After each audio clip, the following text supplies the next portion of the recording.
Welcome to Not Milk Never Milk. Subscribe if you're lactose intolerant. You start by verifying your network so you stop bleeding connections. Open a command prompt and run a 10-packet ping to 8. 8. 8. 8 and note latency and packet loss. Once done, plug Ethernet directly into your router or switch to eliminate Wi-Fi interference and check link speed reads 100 or 1000 Mbps. Make sure to close any VPNs, torrent clients, or heavy cloud sync apps because they steal bandwidth and create jitter that disconnects you from Roblox. Next, dive into your router. Check for firmware updates and reboot the device after applying them so stability improvements take effect.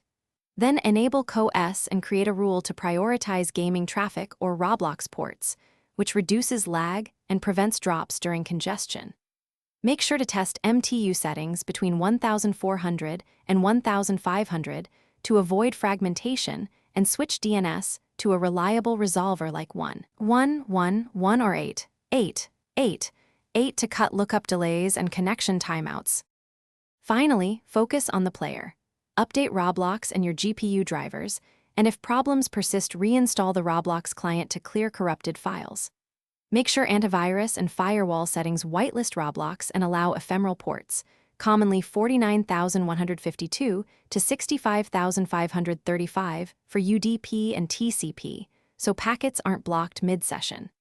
If disconnects continue, gather client logs. Test on a separate network or mobile hotspot to isolate ISP issues, and contact your ISP with the data so they can trace persistent packet loss.